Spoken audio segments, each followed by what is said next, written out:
Hey everybody, welcome to the Kansas City Business Cast. This is your host, Michael Reisinger. Hey, while you're listening here on whatever platform you're on, remember that your subscriptions and your ratings are what help our guests get their message out. If you have not yet given us a rating on Spotify, please do so. If you own an iPhone, that means you've got an Apple ID. You can leave us a rating and a review on Apple Podcasts. And then, of course, YouTube. We are going to be adding more video later on. So thank you so much for that. Appreciate that. Now that that's out of the way, I've got a very special guest here today. His name is Josh Gloer. He is an Emmy Award nominated documentary producer and director based here in Kansas City. He's written and produced documentaries and television series for Hulu, MSNBC, Peacock, PBS, History Channel, MTV, Oxygen, HGTV, and docu-series including Duck Dynasty, Lockup, and the Emmy-winning series Inside Pedatrics. He is currently working on a documentary called Chasing Goals, which, if you know me, I've already shared this in text, on LinkedIn, on Instagram. I am a huge fan of what Josh is doing with this. So with all that aside, Josh Gloer, welcome to KCBC, man. Thanks, man. It's good to be here. I'm so glad to have you. So I tell everybody, how I met my guests, and it started with you. I saw your post on LinkedIn and you shared the trailer for Chasing Goals. And I was gathered around with my family. I can't remember when it happened, if it was around Thanksgiving or whenever you put that post out there, and we watched it.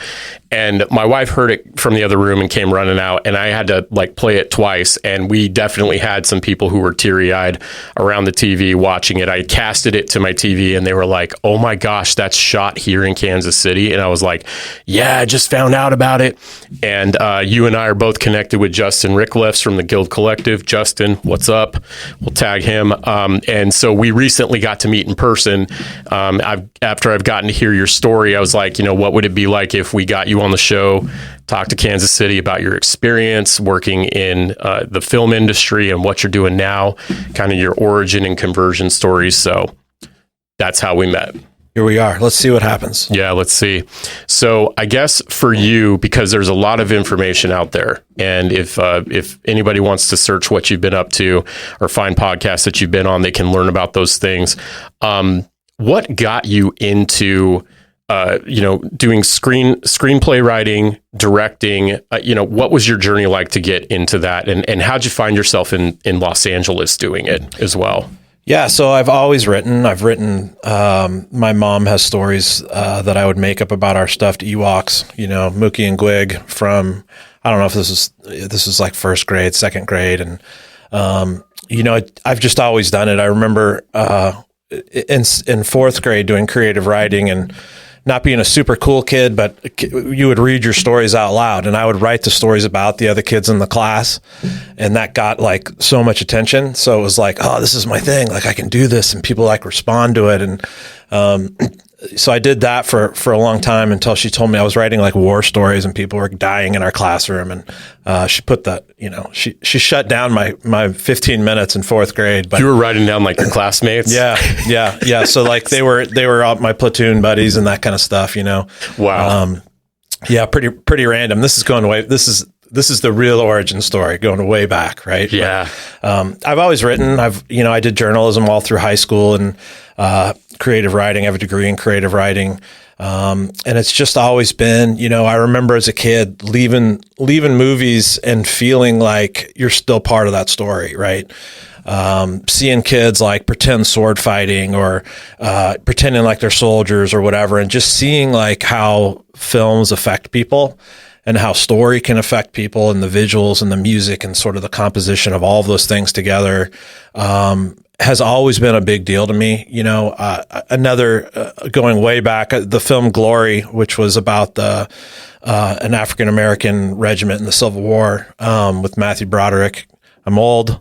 I remember leaving that film and just being so angry at that situation and those kinds of things. And it just always kind of stuck with me that I felt that way because of a film. Yes, because of a shitty part of history, but also because of this film, right? So that's always kind of stuck with me. I've always written, and in college, I wanted to write movies. So there's no real way there's no path to do that. You know, it's how do you figure out how you're going to write movies? So I took every film course I could at Mizzou, which was about 3, right? And they were all theory. It was all theoretical. No real writing whatsoever. So I just moved to Los Angeles. I figured, you know, my wife was out there earlier. She graduated in 3 years. She's a lot smarter than me. So, you know, we went out there and I just started hustling. You know, I would write on the side. I took courses at UCLA, trying to figure out how to write. I remember being an intern at a place and someone was like, well, let me see some of your writing. Like, what do you have? Have you written shorts? Have you written anything else? And I remember just very clearly sitting there and being like, I've never written anything. Like, I've never written a screenplay. I don't know how. Like front to back, like front to back, not even not even scenes. Right. And this was when I was like 21 and I'm like, well, I'm a creative writer. Like, obviously I can do this. And I just remember having this like aha moment of like, well, I need to be doing it. Like I haven't written a screenplay. Right. So, I started taking courses at UCLA that was like, okay, there's the formatting and rules and, you know, all these things like go into screenwriting. And I started working my way up. I got a writing job on a game show. That was, you know, I was the writer's assistant and the writer never showed up. So you were the writer? I became the writer. You know, the supervising producer came over to me and he was like, can you write this show? And I was like, yeah, dude. Yeah, I can write this show. I can write this show so hard. Yeah, I can write it. And he's like, all right, do it. And I'm like, okay, I will. And he's just standing next to me. And he's like, no, we're like, right now, write a script.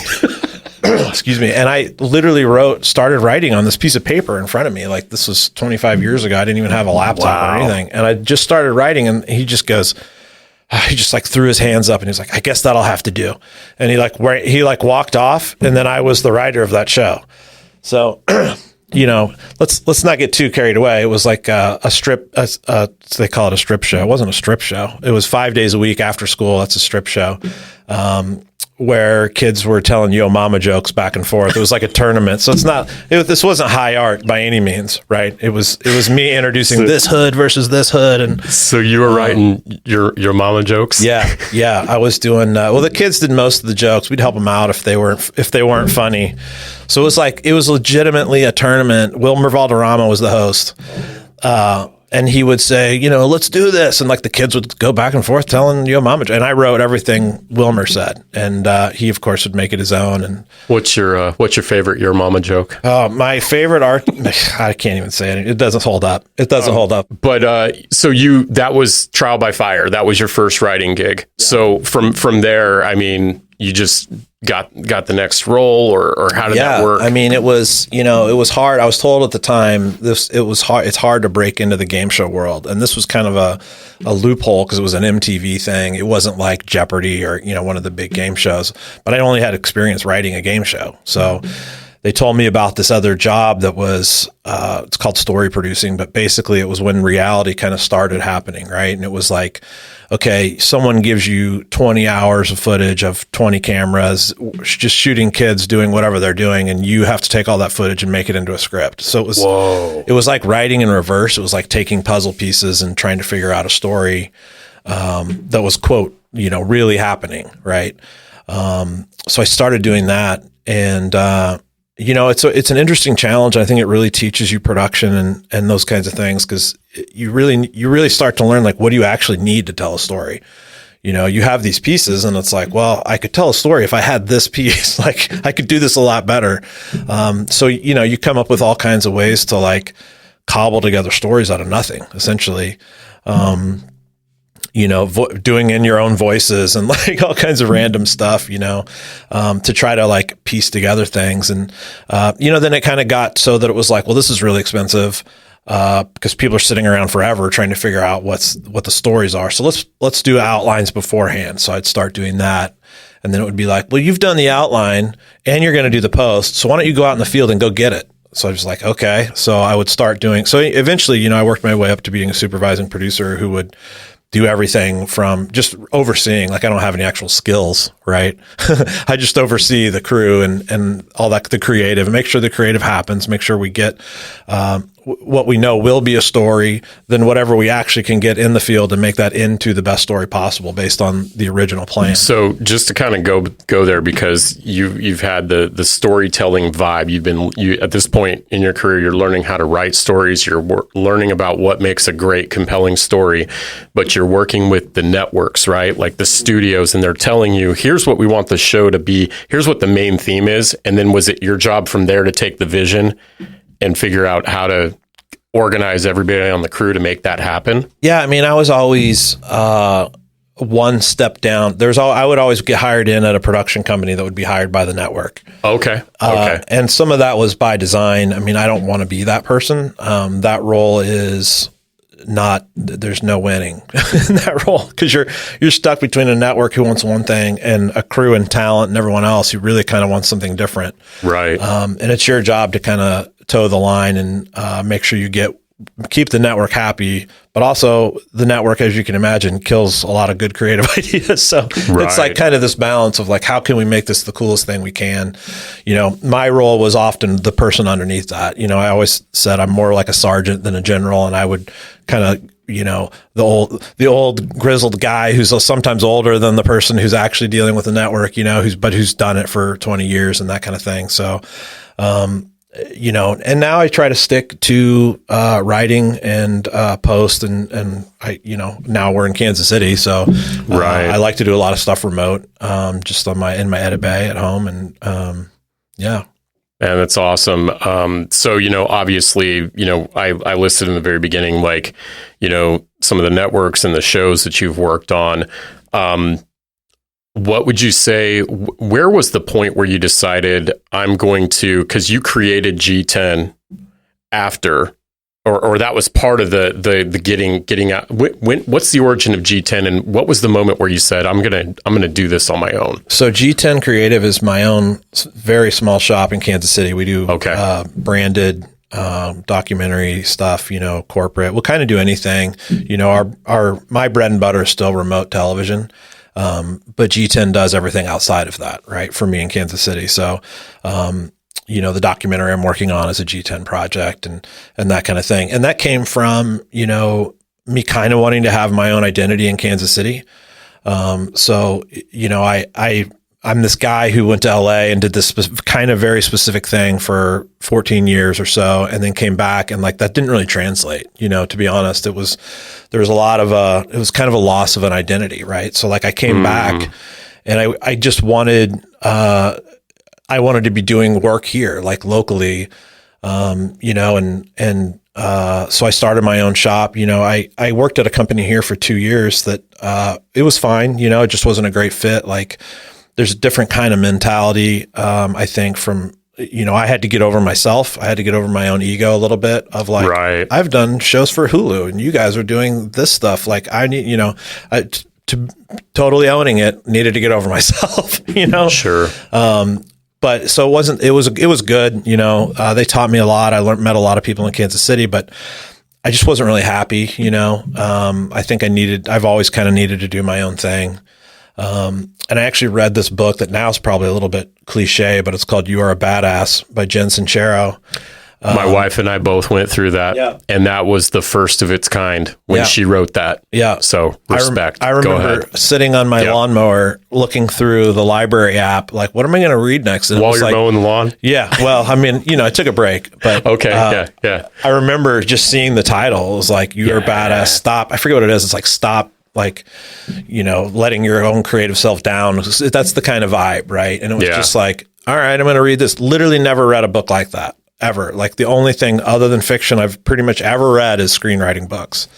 There's screenwriting books. Oh yeah, like on how to, how to screenwrite. So I have a whole library. Some of them, the spines aren't even open yet. But yeah, so the Jen Sincero book. And I felt like, you know, it might have been catered more towards like younger females, but like something in it was just like, holy shit, like, what am I doing? Like, I need to quit where I'm working. I need to start my own thing. I happened to have somebody start talking to me like right then about doing a job that would probably hold me over for like the rest of that year. Sure. So I was like, this is a great time to do it. That job fell apart and I didn't do it. So that was a little scary, but, never regretted it, like never really looked back, never been like, there's times that, you'll ask anybody who's small business or freelance and they'll say, it's a real up and down kind of a deal, Right. And it is. But so sometimes you're like, I wish I could be in-house, but like ultimately, no real regrets. And so we're always looking for clients in Kansas City. We try to tell stories and do miniature docs and that kind of thing. And we'll do kind of whatever, but I mean, obviously we'd prefer to do cool storytelling. Right. So with that, you mentioned in-house, and that came in one of our previous conversations. In-house is when you're an employee of like a studio, right? Yeah, like in-house at like an ad agency. Ad agency. Got it. Like every business now seems to have their own little like video studio, right? That's right. Yeah, because it was the future a few years ago. Now we are living in the future. Now it is. And there's, it's kind of another like sort of loss of, it's really been diluted. So now it's like everyone can film, everyone can, make content. In fact, the bar is, I don't want to say lower, the bar is just different. So that, you can do something really quickly in 10 minutes, whereas it used to be a 4-day thing, anyway, the short answer is that's what G10 is like kind of my identity in Kansas City. Some years we don't do a whole lot because I'm doing TV the whole time. Some years we, do all kinds of stuff. So. Right. So on that subject, you talked about how it's been diluted. What separates G10 from other studios? And, even in Kansas City, and maybe you could talk about what, Kansas City is doing well, maybe what you'd like to see more of as well. But what separates you guys and what you are doing? I mean, I don't know. I don't know that anything separates us other than the fact that we want to shoot what we want to shoot. So like we're less of the like, we'll shoot 10 of these videos for you. That's your thing. That's your creative. And we'll bang it out by this time. Great example. And we're more of a, like, let's find a good story to tell. Right. Right. I have had moments with my family and my daughter where I've decided that I need to try to tell stories that can, create positive change, that can potentially help someone, that can potentially shed a light on something. And that's sort of cliche. And a lot of people kind of have that moment. For me, it was watching Inside Pedatrics. It's a show, regional show on Children's Mercy Hospital that I did with a company out of St. Louis called Cool Fire. And my daughter, who was, 7 at the time, just sitting on the end of the bed, her resting her face in her hands like a Norman Rockwell painting. And she's just riveted by this show. And this kid and this girl I think she needed a heart transplant. And, there's a cliffhanger. And she's like, my daughter just turns around and goes, does she get the heart? And I just remember being like, everything else that I've done up until now, my daughter can't watch. Like she's too young. It's true crime. It's murders. It's all these things. It's drunk kids living in a house. And I just in that moment was like, why don't I do something else? So I think, if there's something that sets us apart, it's that, we're trying to do what we actually care about doing. We're trying to tell stories that we think will make a difference. Maybe that's arrogant, but, I think it, I'm old enough to realize that some of the old adages are actually true. If you do what you want to do, like it will be better. The work will be better. Right. People will gravitate towards you if you put out into the universe what you want to do and you're actually doing that. And I think it's true. It's Jen Sincero, I'm sure is an avid listener. She'll say, Jen, I'm tagging you. this is what it is, right? Like, man. So yeah. Well, there's this element. That was a ramble. No, I love it, man. I love it. And I'm picking up what you're putting down here. When you follow orders and instructions, and again, like, people have asked me, like, no, I don't think entrepreneurship is for everybody. I don't think everybody needs to run their own business. And I don't think every person who is a screenwriter or a director or whomever should leave and go on their own. But for those of us who have been getting nagged our entire freaking life, we are hiding a gift from the world. And honestly, I saw a quote, I saw a meme, this is how we communicate now. Like something like most people die at 25, but they're not buried till they're 75. And that one hit me like a 10-ton hammer this morning. And I was thinking about, where I was at 5 years ago, working in jobs because I thought that's what I had to do. And how now, like, the struggle of being on my own. I mean, it's like being in the wilderness and you're handed a pocket knife and they're like, build a home for yourself, build a fire, go out and get wood, go out and get food. And so I don't think it's for everybody, but I think, like, for you, man, like, as I'm hearing you say that and thinking about your journey, I'm like, I am so glad that you are making what you want to make. And we'll talk about chasing goals, because I know there's a story there of how you got to that subject and why that movie and why. But for anybody listening out there, that's one of the things that I want people to see when they listen to this show is like, look what he did. Look at what he did. And he had his epiphany, his origin story, his conversion kind of story. And now look at what he's doing and look at the impact that you're able to make, because you're like, you know what, we just want to make what we want to make. And with G10 and specifically with Chasing Goals, I mean, you've had people join you on the journey, right? Like, forgive me, one of your folks that you're working with, they just won an Emmy, right? Yeah. So true? The editor, so Chasing Goals there's 3 other people working on it. Yeah. I have an amazing cinematographer. His name is Evan Wan. She's also a Kansas City guy. He kind of cut his teeth in New York doing the guerrilla doc out there, which is its own thing, lugging gear on subways and dodging homeless people and all that kind of stuff. I haven't heard of it. Yeah. It's a wild place to do documentaries. And then I have an editor. His name is Curtis McConnell. And he did just win an Emmy for Welcome to Wrexham. Oh, right. Yeah. So I teamed up with him, and now his wife, actually, Brittany, is a really talented and creative producer who's come on to help us kind of edit and put the stuff together in post. Which, the 3 of them, like, there's no way I could do this without them, and I really believe, like, I could do some version of it, but it wouldn't be what it is, Right. So I'm really grateful to the 3 of them, and we're all just doing it. I'm paying for everything. I'm not paying them. We're all just doing it. We're doing it because we think it's a cool story and a story that should be told. Brittany and Curtis were both born in Africa, so they have a tie to the subject matter. So I think that speaks, it speaks to them. And Curtis has cut a bunch of soccer things. Welcome to Wrexham, being one of them. The newest Messi documentary. There's 2 of them out. I don't know which one he did. Sorry, Curtis. The good one. He did the good one. So I mean, the team is everything. And they kind of keep me going. And in my, I told them the other day, like, they're 75% of the people that I trust in the entertainment industry. Wow. And there's 3 of them. The cool thing about them is I don't have to pretend to be somebody I'm not, so it's a good team. I can kind of just like live in my anxieties and all these kinds of things, and they know it's cool, it's fine, he's good, he's not. It's okay if he's not steering the ship right this second. Right. He'll get it. So yeah, it's been a wild ride, man. It's the biggest project I've ever done, and I'm doing it we need 20 extra people that we don't have. So it's been crazy.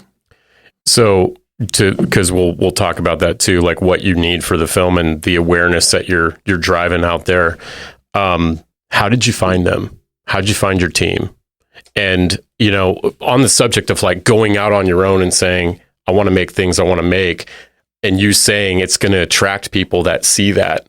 And with what I said about, when you're not doing that, you're hiding it from people. How have you gotten people to join you on mission? How did they join you on this? And yeah. So the film is about a club called Global FC, which is it's an organization in Kansas City that helps provide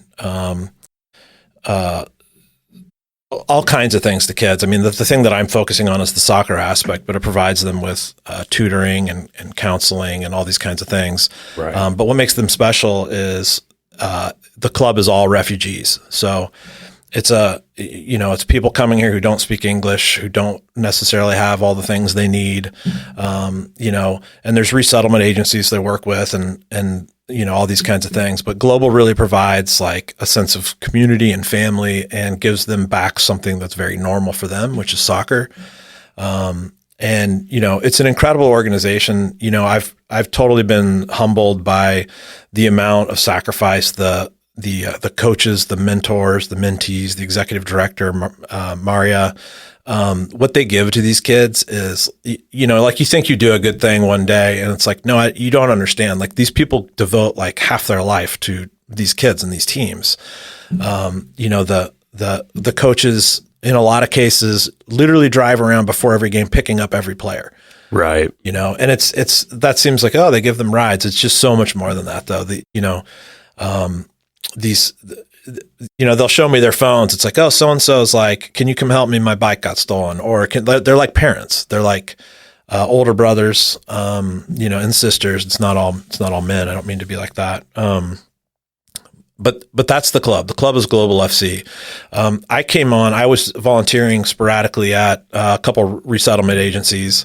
And when you say resettlement, you mean like these are refugees that have come over from like Afghanistan or Ukraine or, other parts of all the world, but just, resettlement. So these agencies handle like, getting these folks taken care of, like where are you going to stay? What's going to be your process while you're here? Exactly. So they assist. So all the way down to giving them diapers, there's like a stipend check. They make sure they get this stipend check. Right. They help them with everything from learning English to like paying an electric bill to just all kinds of things that you would never think about being an issue, but it is. Yeah. And I was volunteering at these places and I had a moment where it was like, okay, you see the Afghanistan withdrawal and you see that whole thing happen. And I just started thinking about like, well, where are these people going to go? Like, and I don't know why, but it just kind of stuck in my head. And I kind of, I don't know if it was in my head or like I actually heard someone say it, but I just had this vibe of living in I live outside of Kansas City, a more rural part of just people being like, I hope they don't come here. And I don't know if that was I don't know if I made that up, but like, I just knew that some people would think that. Right. And so I just decided that let's figure out a way to like volunteer and help. And in that, maybe I can find some stories to tell to sort of humanize this crisis. And I'm thinking about Afghanistan. And I get into it and I'm just an ignorant American. I don't know anything. There's so many people from so many countries who have been coming for years and decades. And that's right. And there's these resettlement agencies who are, just doing incredible work that you don't even know about it. You have no idea, and once you're kind of in it, I'm not to say that I'm in it, but like you see that it is a big group of a mass of people helping these people. And that's what they do. They just help these people. And it was my volunteer job. I didn't do it that often. I should do it more, but was to sit at the front desk while the person at the front desk took a lunch break. I was like, sure. Cool, I can do that. I have no real skill other than like storytelling, but I can sit here at this table. Right. Right. And in that, people coming up, I'm using Google Translate. I'm seeing kids translating for their parents. I'm seeing people needing everything. People donating, coming in and being like, here's a couch. Where do you want it? Like, it's kind of a crazy environment that they have down to a well-oiled And this machine. Is in Kansas City. So like what I want to do is I want to name these organizations as well. Sure. So people know how they can get involved. Yeah. One is JVS. It's a Jewish, I think it's vocational. Oh, I'm going to butcher this. They go by JVS. Okay. And it has, at first I was like, oh, it'll be for Jewish people. It's not. It's for anyone and everyone. Right. I think it started during World War II when, so that name made sense for the people that are helping. Yeah, that makes sense. And I don't represent them, so I could be getting that information wrong. But the other one's called Della Lamb. And I've talked with both of them. I've gone and done house setups with people at my church, and it just sort of became this deal of like, just seeing little things like my daughter walking like some toys into a room and just being like, I can't imagine that. Like, I can't imagine my daughter doing that or going through that, Yep. And so I just wanted to figure out ways for my daughter to be able to help more and be involved and see that, because we come from a privileged out bubble and liberty. And somebody was like, you should totally go volunteer at the soccer team, which was global. And I never volunteered there. I went there one time and was like, this is a film. I have to film this. Yeah, buddy. So, we went there and we saw one game, and the kids got smoked, and I saw, kids with holes in their shoes and not a single parent there. And there's a coach named Sean who's one of the most dedicated guys you'll ever see, walking off the field. And I just walked up and introduced myself, and I was like, hey, I'm here. I'm talking about filming a documentary. And the people I was supposed to meet had already left or whatever. And he was like, yeah, no, that sounds great. And then but what I realized what he was doing was getting all of these boys into his car. Like, he took the whole team home. And I just, there's just these little moments where I'm just like, oh, none of these kids have cars or rides or parents or friends that can take them to the games, but that's what Sean does. So Sean does that, one of the most positive coaches you'll ever see too. This guy, this guy's amazing. He coaches their 18s. The story's going on and on and on. It's a ramble, but I happened to get there. There's a new director of coaching. His name is Mike Brown. Yeah, he's in the trailer. Right? Yeah, he's in the trailer. Really good dude. Has a great life philosophy about running your own marathon, which I need to hear over and over over again. He's there, and he's come up with this idea. I don't know if it was entirely his idea, but I'll credit you, Mike. To give these kids one thing they're not getting as experiences to travel games. So he comes up with this plan to take an elite team to the USA Cup, which is the biggest youth soccer tournament in the hemisphere. So it's a big deal. People from Jamaica and Europe and South America, all over the place. There's 60 fields at this place. It's crazy. Right. But Global doesn't have enough players to fill a 17s team at an elite level. So Mike comes and he combines 3 age groups of teams. So you've got kids all the way down to 15 playing against basically 18s. They do it in 1 month. So they have 1 month to prepare for this. So there's basically three groups of kids who haven't played together, and they come and they gel and they form this team, and they go to the tournament. And so that's what we followed. I was like, well, that's, if there's a good way to hang these sort of human interest stories on, it's some kind of a sports tournament. It's like a Hollywood story. It's a true underdog sports story. I was just thinking about that. Yeah. So, and so I saw that, and we just started filming. We started filming their practices, and we'd pull kids aside. They don't know me, so I'm sure they didn't want to talk to me at first, and sure. We'd get little bites here and there, like, oh yeah, I play soccer because it's fun, and it's like, okay, well, this might suck, but we just stayed with them, and we kept coming and showing up with water and Gatorade and granola bars, and went to every single practice.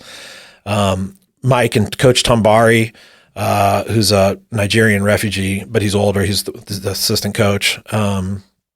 Helped me work me and Evan, my shooter, work our way in with them. And sure.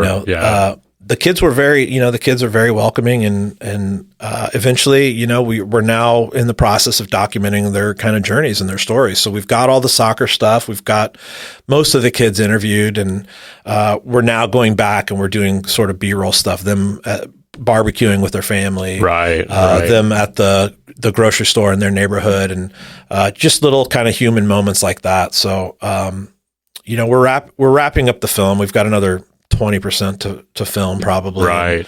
Then we have a massive edit to do, which is totally overwhelming. But I've got Curtis and Brittany in post, right, to help me with that. So, and they're amazing and doing a lot of lifting. So, it's a huge thing that somewhere along the lines, I just felt like I had to do.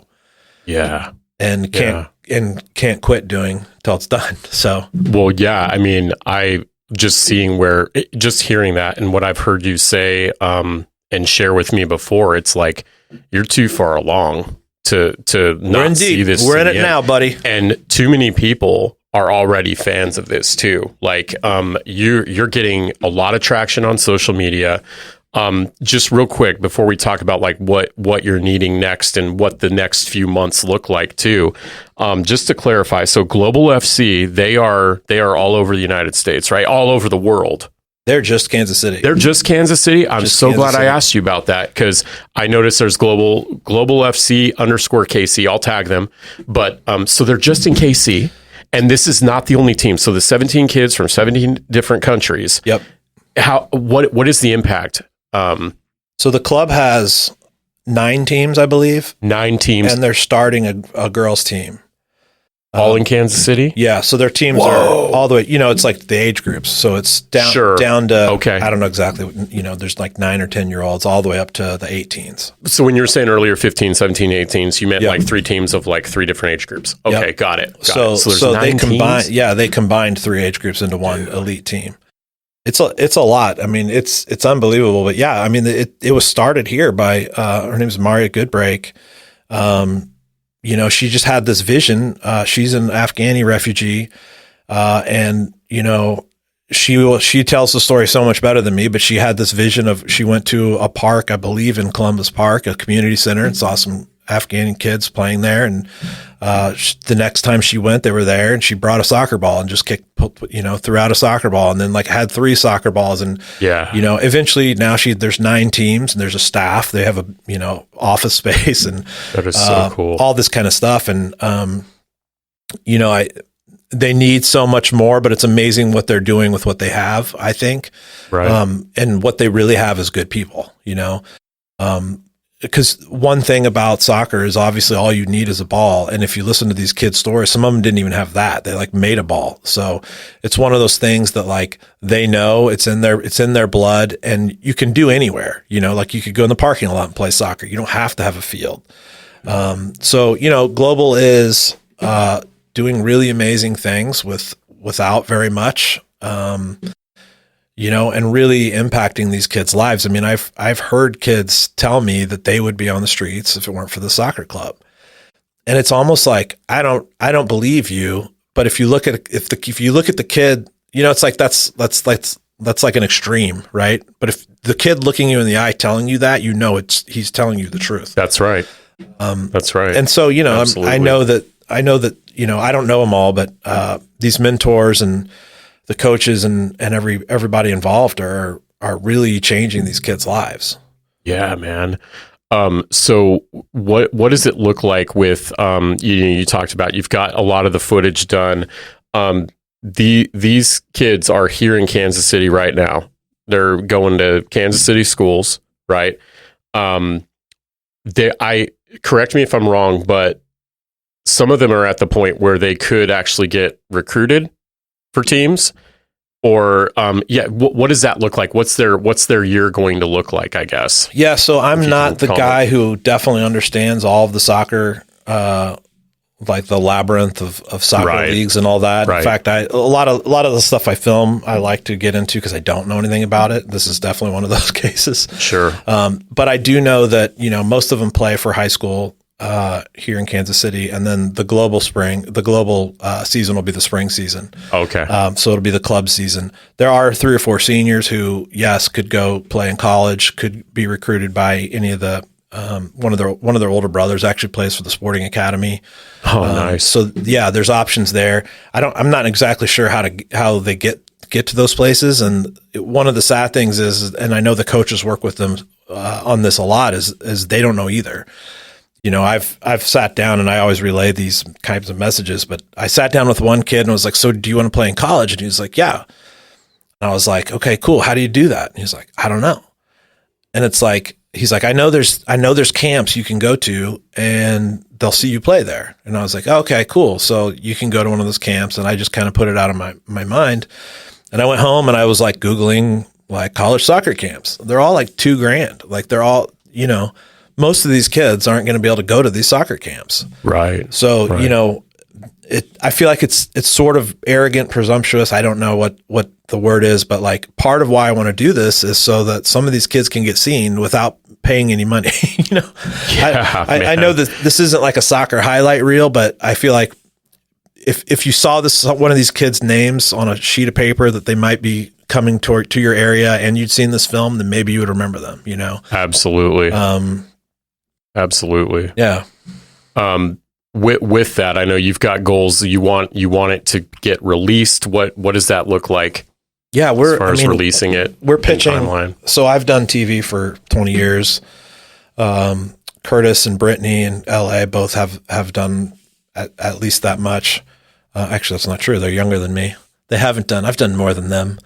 But they know a lot of people. I still have contacts. I've been back here 9 years, but I still have some. So we're pitching larger production companies. We're pitching networks, Apple TV, the streamers, Netflix, all those kinds of things. I think the one thing that we're missing that we all kind of agree that we need is sort of a name to back the film, right? We can do fine without it, but it would open a lot of doors if we had someone, right? So, we're also approaching people in Kansas City, the big named actors here, sure, some of the athletes, thank God we're in the Super Bowl, but also like I'm not going to talk to any Chiefs players for another couple of weeks. But we're hitting up some athletes and people who have ties to the community and the refugee community and the old Northeast and that kind of thing. And just bring those people on as quote executive producers, right? Which in some cases, they would make calls to their friends and that kind of thing. In other cases, it's just look who's in our supporting section. Absolutely. Absolutely. So, and that's, we've been, the club is supported by the Casey Current, who we love, and they shared our trailer for us, which was amazing. It got 25,000 views, which I didn't think that that many people would ever watch it. It is so beautiful, man. So I really appreciate them doing that. And we've had conversations with Sporting as well, and they're going to help out. And, so it's about getting the word out, I mean, in a way, could we use $100,000? Absolutely. I don't know. No one's going to give us $100,000. Right. But, it's about getting the word out so that we can get it to where we need it to go. Right. So something that's occurring to me right now too, with your experience as a person who's written screenplays, there's this element of chasing goals where and this is what documentaries are, right? Like you're documenting what's happening, what these kids are doing.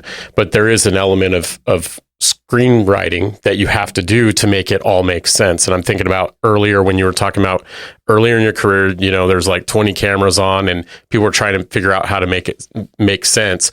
Where have you come in? Where have you exercised those muscles as a screenwriter with chasing goals? Yeah, it's been hard because we have just shot. And the plan has always loosely been, we're following these boys to this tournament. So there is like an actual like timeline and structure to it, right? Sure. But, besides that, there's 17 stories we're trying to weave in. So it's like, where do those go? Our strategy currently is we have a loose outline and we're just fleshing out the stories as little pods. And we'll see where they fit. Right. But it is kind of it's kind of like the old school way of doing quote reality TV, where it's like, okay, now make a story out of all this. I kind of truthfully wish I had a better plan going into it, but at the same time, like you can't plan. I didn't know any of the kids. I didn't know if they were going to win a single game. I didn't know, the only thing I knew was I couldn't go back and film. I couldn't go back in time and film something I didn't film. So I just started filming, right? Evan has been very gracious in filming in 110-degree practices every week. And, we just tried not to miss anything. That was pretty much the goal. We went and filmed this tournament, just the two of us. We had like 6 cameras, like we were taping them to poles and all kinds of stuff, We had our 2 main sort of cinema cameras, and then I bought a little robot that tracks the ball. And you put your phone on it and it just tracks the ball. GoPros behind the goals, all this kind of little handheld so we can like run out on the field. It was intense, man. I mean, and Evan's the only one that knows how to shoot. I can hold my own, but I'm not a cinematographer. So are there moments where like he's telling you where to go and film and you kind of let him take control of that kind of stuff? He's the visual dude. Yeah. So, during, he comes up with plans for, what's going to look the best. I don't know how to shoot a soccer game. I had no idea. And truthfully, I don't think he did either, but we came up with this plan, which was I was going to shoot and he was going to shoot. And I was going to run between cameras, setting them up, doing new takes, that kind of stuff, while he tried to focus on the game. I was focused on the bench. And luckily we had like 4 of the 6 games were live streamed. So we have those feeds as well. They look like shit, but at least, if we miss a goal, at least it's on some footage. Yeah. Somewhere. It's a quick little 3-second snippet. Yeah. So, that's, Gosh, so pulling everything together. I mean, for 2 people, I think we did amazing. I mean, it couldn't have gone any better. And, a lot of that was because the team's actual story was like a Hollywood story too. They lost the first game 0-3. And I remember just sitting there like, what have I done? Like, I've already spent 10 grand, you know, and I'm in Minnesota without my family, with me and Evan standing there with all these people. It's like, they're not going to, I was like, I don't know if they're going to win a game, because they got shut out this first game, you know, and 3 goals in soccer is a lot. Right. That's right. Yeah. And then they did what you do in a Hollywood movie, and they never lost another game until the championship. But losing the championship, which was to the first team they played, so they lost to that team twice. But they beat the team in the semifinals, I think was the best team in the tournament, and they beat them. Wow. And they beat them in a shootout, which is unheard of. I mean, it rarely happens. Two extra time sessions. I'm not a soccer guy. Everyone's laughing at me. They go into overtime twice. Extra innings. What do you call it in soccer? I don't know. And then it goes to a shootout, and it's just 5 guys just drilling balls at the goal. And one of these guys from this team from Jamaica missed and went over the top, and that was it. That was enough for them to go to the finals. Man. So 17 kids from 17 different countries. What's been your because there's this other element. You're seeing these young men like grow and develop and learn how to work as a team, and they come from 17 different places, man. You know, like I'm guessing some of them don't speak common languages. What's that process been like? I mean, so any nuggets from that? Like, just watching. It's interesting, and I think like the main thing they taught me is not to really assume anything about anyone. Right. Because I kind of, you know, and I catch myself. My daughter loves these boys. I talk to them about them a lot. She's 10. She thinks they're the greatest people in the world, and she may be right. Well, she's gone to practices. She's gone to practices with us, and she goes with me to see their games. Cool. She has nicknames for some of them. Yeah. You know, they'll FaceTime, and they'll like talk to her on FaceTime. And remember what I was saying? Well, just what's it been like watching them work together as a team? You said don't assume. Yeah, you know, they're from, I think it's 29 countries total. So some of the boys are from the same places. Okay. They didn't know, there's probably, I don't know, 10, 11 countries on the team. Okay. Most of them are African. So a lot of them speak Swahili. Okay. Which is a common regional, but then they all speak, some of them speak like 6 languages. It's crazy. Wow. But watching them, you know, it's funny because like, and this is what I mean about not assuming anything. Like, you come in, I came into this thinking, okay, these are refugee kids, separated from the fact that they're actually just kids who've come from somewhere else, right? Right. So like, I had to really remind myself that like, you know, I'm like, oh, man, they ate all their granola bars. Like, maybe they, you know, and it's like, well, they're also high school boys, right? So like, yeah, you know, yeah, exactly. So like, there's, you know, and I hate in all my sort of marketing material, I say like refugee athletes and whatever, because that's what sells it. But like, they're just kids, and like that's kind of the point of all of this to me is they're just kids. They just want to be kids. They want to be really good at soccer, and a lot of them are. A few of them are elite, and you know. Just don't assume anything. Like, you know, I try to not lump them all into as one category, because they're as different as, you know, people from all over the US, you know? So. Right. I appreciate that too, that level set. Because, and that's something too, like for me, because I haven't spent time volunteering with some of these organizations. I have buddies in my church that grew up in Africa, grew up in other parts of the world. And so they're very familiar with, you know, the cultural pieces, the language pieces. And that's something like, I think that's part of why I did this podcast too, because I want to learn about things that I don't know anything about. I love how you said, I'm not a soccer guy, because based on the Chasing Goals, like Instagram, like which you run, right? Like you look like, you know, a ton about it. I mean, you're posting, you're sharing news, and like, could have fooled me, man. I honestly thought you were a soccer guy. I haven't played soccer. I played soccer in 3rd grade when I lived in Germany. Is the last time I've played soccer. Okay. And I'm 44.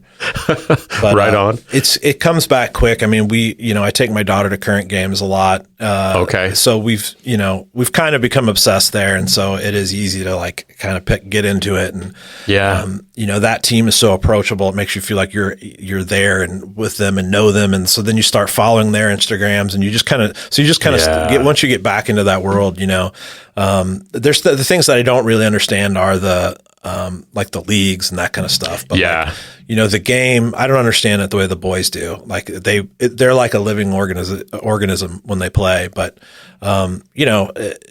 it's a relatively simple game and when you boil it down to its basic parts. So, and then the rest is just sharing stuff that the other teams share. Right. So I guess as far as the filmmaking aspects go and organizing all this stuff, what are some of the business things that you've got to be concerned with? You've got, there's time management, there's operations. It's like you're your own entity, right? So, you've got taxes that come into play. What are some tips that you might have for people that are wanting to go out on their own? Maybe they're feeling that same itch that you felt, and they want to transition, but they've got fear, I don't even know the first thing of what I'd do. What would you say to those people? I mean, I would say that you're never not going to be afraid. So are you ever going to do it? I'd say read the Jensen Chero book, first of all, Yeah. You are a badass at making money. Yeah. Because what it was the first one. The one's to create, yep. One's about creativity. Right. And I don't know, it's not going to speak to everybody, but, the whole thing is, man, like you only get one shot at every day, that's the whole thing. So, I tell my daughter, like, you can sit and like wonder what that other person's thinking about you or feeling sad about this or whatever you want, or you can enjoy this moment because now it's gone. Now it's gone. Now it's gone. And I tell her, she's like, now it's the past. Now it's the future. And she like freaks out. But like, it really is. I mean, there's this whole cliche, like you only have so much time kind of a deal. And if that's not scary, I don't know what isn't. So, Right. If you're afraid of doing what you want to do, I mean, I'd be more afraid of not. Yeah. That's kind of the thing I think that nagged me. And when I talk to other entrepreneurs, I have people come on the show too. There is that idea that the idea of staying the same, when that hurts more than going out, the fear of like going out and doing your own thing. So you, at least at that point, you get to say, I tried, right? Because you don't ever get to say, I failed at it unless you tried it, and you're always going to learn something from it. Which on that subject, what have you learned since you've gone down this path? I mean, what are some lessons that have really stuck with you? With business or the film or either? Shoot, let's start with business. Then let's talk about the film. Business is about being patient. I think mostly, for me anyway, I can't go out and force sales. I can't go, I can't sell, until I figured out what it was I actually wanted to do. I couldn't sell anything, Right. And there was a long period of like comparing myself to these other companies. I still do that. I'm still like, how are they doing this? How did they get this person to film with them or whatever? And it takes like my wife literally being like, yeah, but you don't do the same thing that they do. They do something different than you do. Like, why are you worried about what they do? And it's like, because I have this idea of what I think I should be, but it's not really what I am. And what I am is figuring out what it is that I actually want to do, which is tell stories that I think could help someone, right? That is what I want to do for the rest of my life.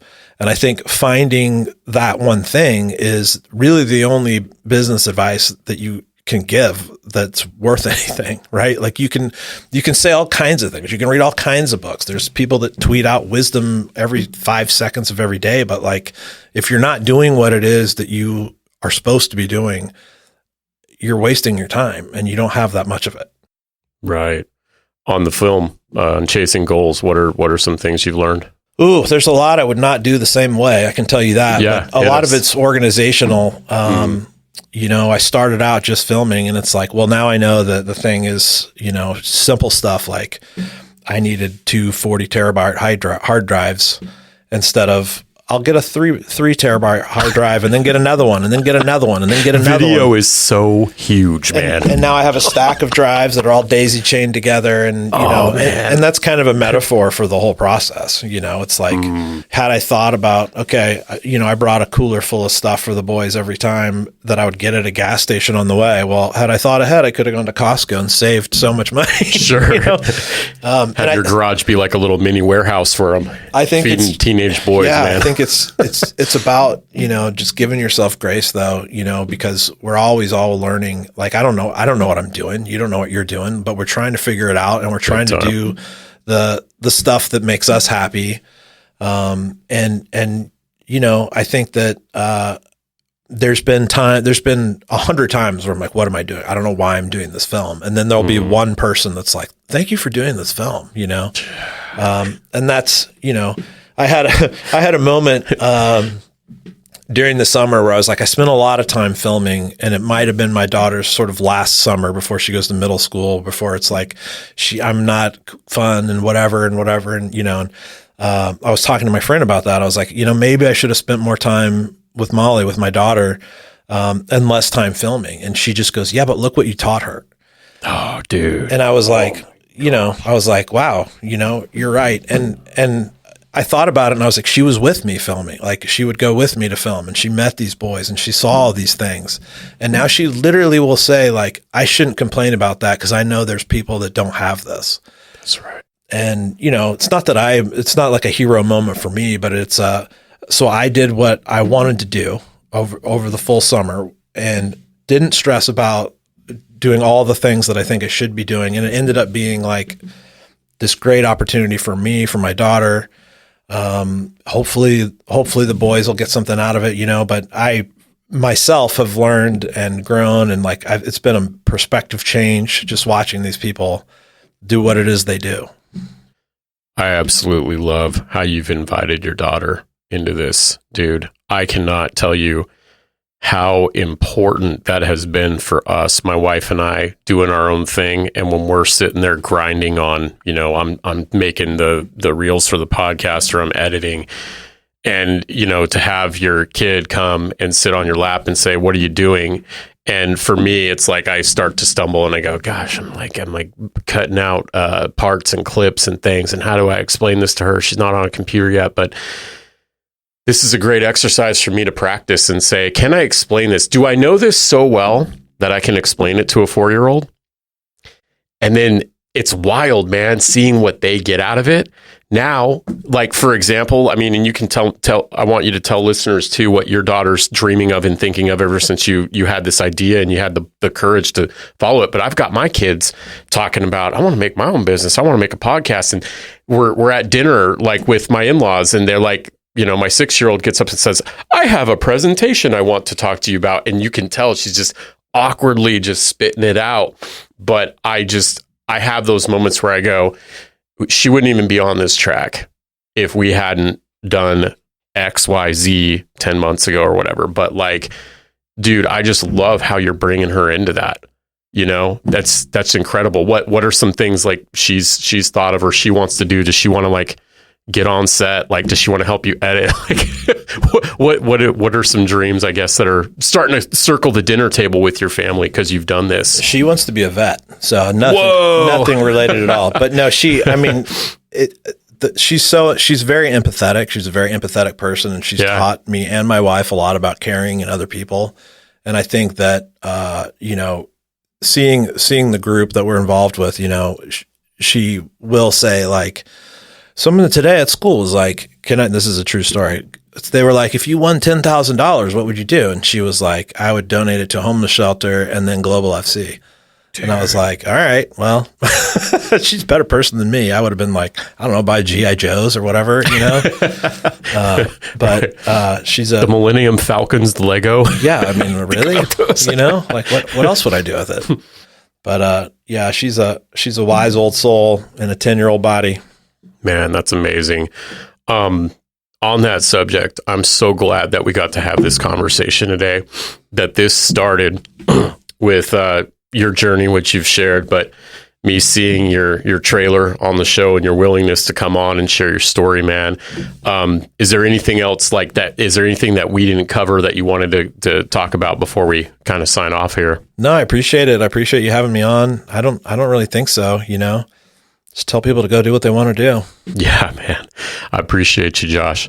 All right, everybody. Thank you so much for listening to KCBC. Again, please spread the word. We're going to have all of Josh's links in the show notes. Share the documentary with everybody you know. Get involved. We'll have the charities and the organizations, resettlement organizations, all linked here. Thanks so much for supporting Josh.